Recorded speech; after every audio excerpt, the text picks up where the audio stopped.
Second P U C result 2025 ಕರ್ನಾಟಕದಲ್ಲಿ ಇವತ್ತು ಬರುತ್ತೆ ಅಂತ ಸುಮಾರು ಜನ ನನಗೆ ಬೆಳಗ್ಗೆಯಿಂದನೇ ಮೆಸೇಜ್ ಮಾಡ್ತಾ ಇದ್ದೀರಾ.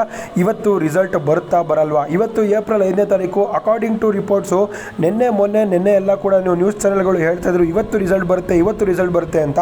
ಆದರೆ ಬೆಳಗಿನ ಜಾವ ನಮಗೆ ಸ್ಫೋಟಕ ಮಾಹಿತಿ ಸಿಕ್ಕಿದೆ. ವಿದ್ಯಾರ್ಥಿಗಳಿಗೆ ಇದೊಂಥರ ಕಹಿ ಸುದ್ದಿ ಅಂತ ಹೇಳ್ಬೋದು. ಹಾಗೆಯೇ ಗುಡ್ ನ್ಯೂಸು ಕೂಡ. ಕಹಿ ಸುದ್ದಿ ಏನಪ್ಪ ಅಂದರೆ ರಿಸಲ್ಟು ಮುಂದೂಡಿಕೆ ಆಗಿದೆ. ಸಿಹಿ ಸುದ್ದಿ ಏನಪ್ಪ ಅಂದರೆ ರಿಸಲ್ಟು ಎಲ್ಲರಿಗೂ ಕೂಡ ಸಖತ್ತಾಗೆ ಬರುತ್ತೆ ಅಂತ ಇದೆ. ಎಲ್ಲರಿಗೂ ಕೂಡ ಗ್ರೇಸ್ ಮಾರ್ಕ್ಸ್ ಸಿಗ್ತಿದೆ. ಆದರೆ ಇವತ್ತು ಏಪ್ರಿಲ್ 5ನೇ ತಾರೀಕು 12 ಗಂಟೆಗೆ ರಿಸಲ್ಟ್ ಬರೋದಿಲ್ಲ. ತುಂಬ ಜನ ವಿದ್ಯಾರ್ಥಿಗಳು ನನಗೆ ಕಮೆಂಟಲ್ಲಿ ಕೇಳ್ತಾ ಇದ್ದೀರಾ, ಸರ್ ಇವತ್ತು ರಿಸಲ್ಟ್ ಬರುತ್ತಾ ಹೇಳಿ ಅಂತ. ಇವತ್ತು ರಿಸಲ್ಟ್ ಬರೋದಿಲ್ಲ. ವಿದ್ಯಾರ್ಥಿಗಳು ಆರಾಮಾಗಿ ಇವತ್ತು ರಿಲ್ಯಾಕ್ಸ್ ಮಾಡ್ಬೋದು ಕೂತ್ಕೊಂಡು.